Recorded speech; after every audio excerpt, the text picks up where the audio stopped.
comparison to a Roman soldier. Once, Paul wrote about growing strong and having faith in the Lord. He gave the example of a Roman soldier. He wrote that a Roman soldier is always in his armor.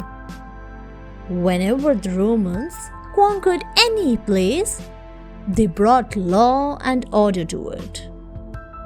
They maintained peace there. Paul explained that we must be like those disciplined soldiers. We should put on God's armor to protect ourselves from our enemies. We must hold our ground with trust as our waist belt and honesty as our breastplate. Our shoes must stand for our enthusiasm to spread the heavenly message. We must always carry the shield of faith to protect ourselves from the evil arrows. The helmet is the salvation of God. The sword is a gift of the Word of God from the Holy Spirit. He finished by mentioning that we must always pray for the things we require. Paul's letter to Timothy. Paul wrote many letters. His last one was to Timothy. His letters were always filled with advice and encouragement for Timothy. Paul knew that it was his time to leave the world. He wrote, "Be strong. Never give up hope. Always choose the right path. Avoid worldly and empty chatter. Always rejoice in the Lord. Be brave under trial. Have nothing to do with the turbulent desires of youth. Remember the example set by Jesus. Do not be tempted in life. Pursue goodness, integrity, love, and keep your mind sane and balanced. I have lived my life and am satisfied. I have fought the fight till the very end. I have kept my faith. The time has come for me to leave.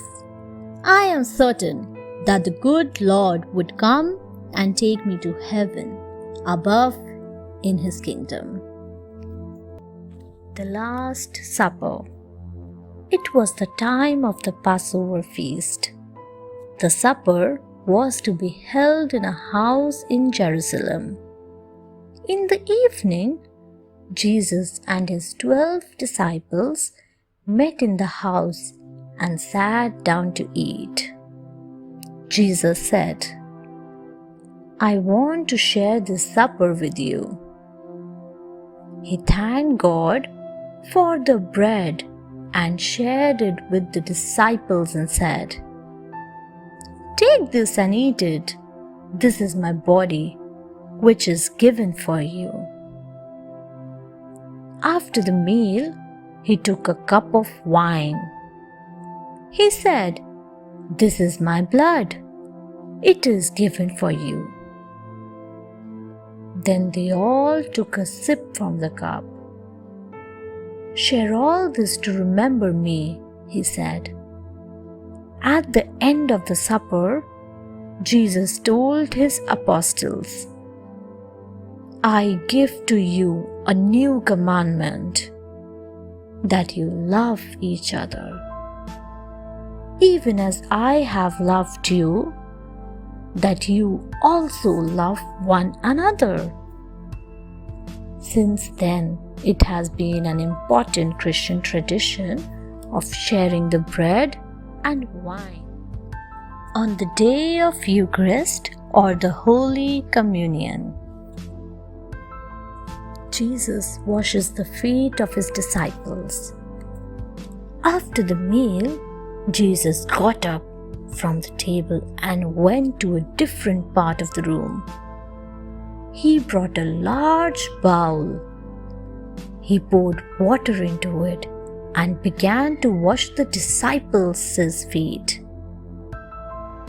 Then he dried them with a towel. Peter was horrified on seeing his master perform such a lowly task. When his turn came, he loudly exclaimed, "I cannot let you wash my feet." "If you do not let me wash your feet, then you cannot truly belong to me," said Jesus.